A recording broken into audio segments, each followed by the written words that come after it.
রাজনৈতিক কোন্দল, আধিপত্য বিস্তার, চাঁদাবাজি আর অবৈধ অস্ত্রের দাপটে দেশজুড়ে আবারও বাড়ছে খুন ও টার্গেট কিলিং।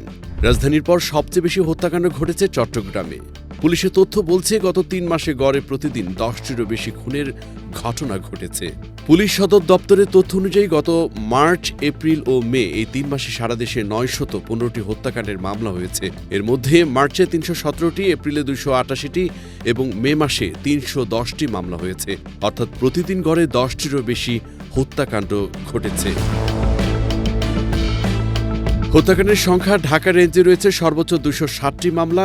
এরপরই রয়েছে চট্টগ্রাম, যেখানে ৩ মাসে ১৮৬টি হত্যাকাণ্ডের ঘটনা ঘটেছে। রাজশাহীতে ১০৬টি এবং খুলনায় ৮৪টি মামলা হয়েছে।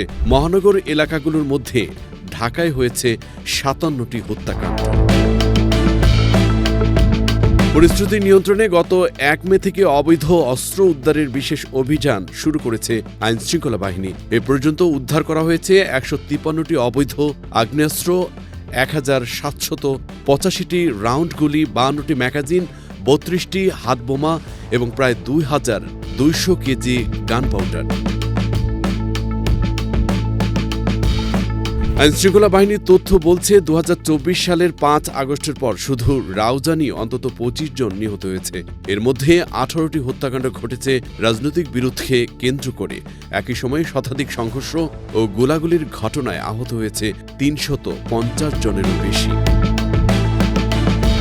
মানবাধিকার সংগঠন HRSS বলছে মার্চ থেকে মে এবং এই ৩ মাসে রাজনৈতিক সহিংসতায় শত শত ঘটনায় নিহত হয়েছে অন্তত ২৯ জন এবং আহত হয়েছে ১৭০০ জনেরও বেশি। অপরাধ দমনে অভিযান চললেও খুন, সন্ত্রাস ও অবৈধ অস্ত্রের বিস্তার নিয়ন্ত্রণে আরও কার্যকর পদক্ষেপের দাবি জানিয়েছেন নিরাপত্তা বিশ্লেষকরা।